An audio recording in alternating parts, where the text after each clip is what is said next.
Isinabay sa paggunita ng ika-40 anibersaryo ng EDSA People Power Revolution ang panawagang panagutin ang mga sangkot sa korupsyon. Nagkagirian pa ang mga pulis at rallyista. Saksi si Mark Salazar.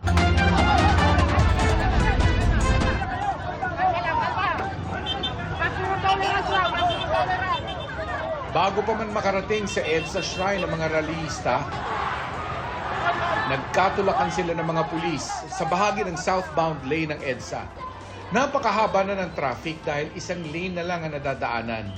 Hindi rin pinayagan ng mga pulis ang kanilang truck na gagamiting stage sa program.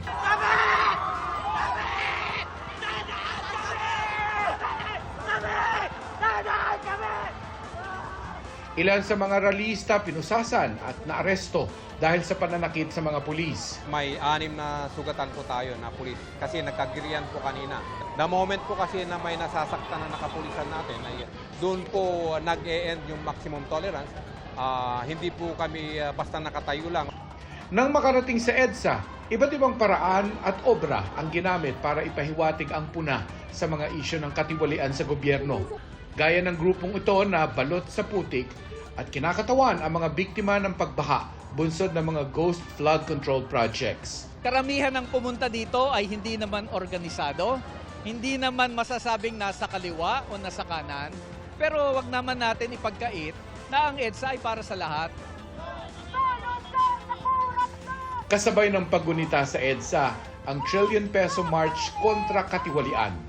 Mula sa EDSA Shrine, sabay-sabay na nagmarcha ang ilang religious leader at miyembro ng civil society papuntang People Power Monument. Dito nag-alay sila ng bulaklak at dasal. Nagpahayag ng mga mensahe.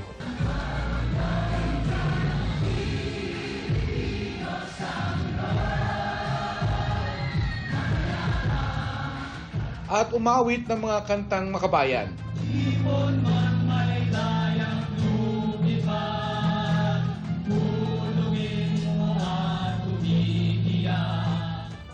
Sa White Plains Avenue, nagtipon ng iba't ibang grupo para sa main program.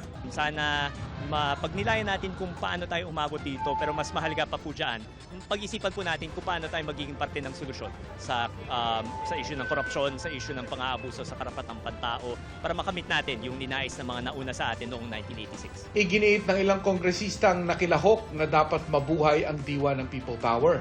Kami po sa Akbayan ay nag-file ng isang panukala na gawing special non-working holiday ang EDSA. At gawin din na magkaroon tayo ng mga paraan para malaman ng lahat, lalong-lalo ng kabataan Pilipino, kung ano yung tunay na nangyari noong panahon ng batas militar, lalong-lalo na noong EDSA Revolution. Yung pagpapanagot dun sa mga kurakot, yung mga pagpapanagot dun sa mga sangkot sa Malawakan, the biggest corruption scandal in history. Ilan pa lang ba ang mga napapanagot? Meron din mga performance ng iba't ibang artist. Maging sa ibang bahagi ng bansa, ginunita ang EDSA People Power Revolution. Katulad sa Cebu. Korap na kongresista!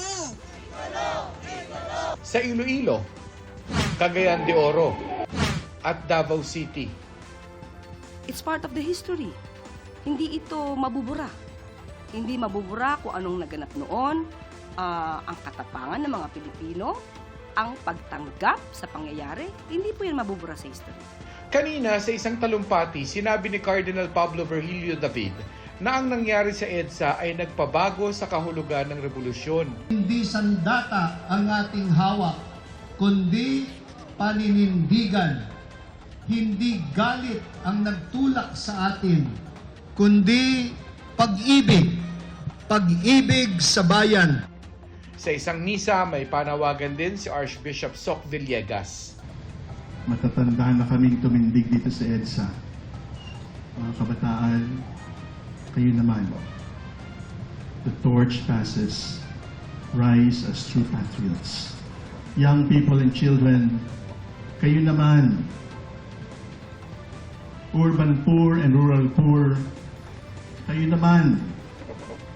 Reject movie idols to be lawmakers. Ang para sa pelikula ay hindi para sa Senado at lalong hindi pang Malacanang.